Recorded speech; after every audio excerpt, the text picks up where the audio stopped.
Hi everybody, beautiful day here just outside of Stone Horizon headquarters. I thought I'll take a moment to talk to you a little bit more about the content of the Rooming House Millionaire. And particularly today we want to talk about chapter 9, which is all about management and maintenance.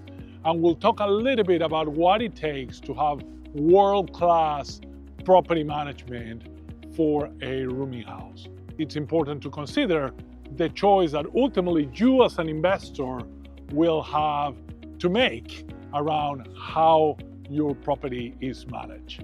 And in this world, there's basically two big choices that you as an investor has around how your property is managed.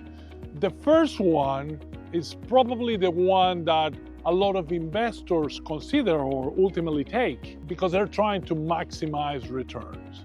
And if you're trying to maximize return, then you're probably thinking that managing the property yourself will save you a bunch of money in paying an operator or in paying to a property manager or to a real estate agent. The problem with that particular approach is that you're really not on your path to financial freedom. And in fact, in many instances, what you will find, and it's certainly what a lot of our investors and clients have found, is that you're just changing one job for another job. Managing a rooming house is actually not a simple task. There's a lot of complexity, there's a lot of work, and if you get the wrong tenants, there is a lot of headaches. So I don't see why any property investor who's ultimately looking for financial freedom and for broader independence will ultimately choose to manage their own property unless that's an area that they're particularly passionate about, unless that's an area that they will ultimately like to spend significant amount of time and effort. However, if you are already a busy person, if you have already enough things going in your life, whether that's work or family or other interests, then probably self-managing your own rooming house, it's a bad decision. And it's probably a decision that will ultimately not satisfy the goals that you're ultimately setting for your portfolio. In that case, you need to find somebody else who can ultimately manage your property. And there are a number of options and a number of rooming house operators out there that you can engage in different ways, in different manners. Most people think about just hiring normal residential real estate agents without knowing that a normal residential real estate agent is probably not well set up to manage a rooming house because it's very, very different type of property. There's a lot more compliance. There's a lot other elements that are ultimately important that you keep up to scratch, that you keep in the right place to be able to provide and make sure you're compliant, make sure you don't get into trouble.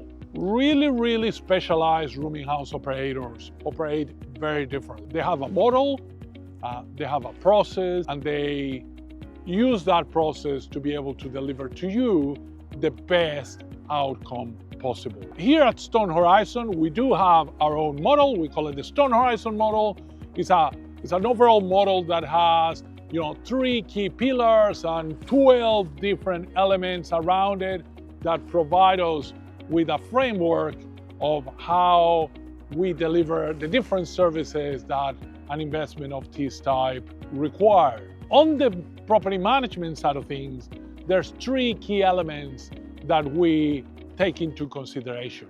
Obviously, there's the business management side of it, collect the rents, collect the money, pay the bills, all of those elements that need, from a hygiene perspective, need to be done well because that's ultimately how the machine continues to move. The second element is compliance. And for us, having the owners of the property be confident that the property is compliant in every aspect that is required, it's incredibly important. And we have a bunch of processes in that particular accelerator that allows us to ensure that the property is abiding to all the regulations, that it's meeting all the legal requirements, and that provides the certainty that we're not going to get in trouble, we're not going to get fined, we're not going to get registered or unregistered by any of the authorities.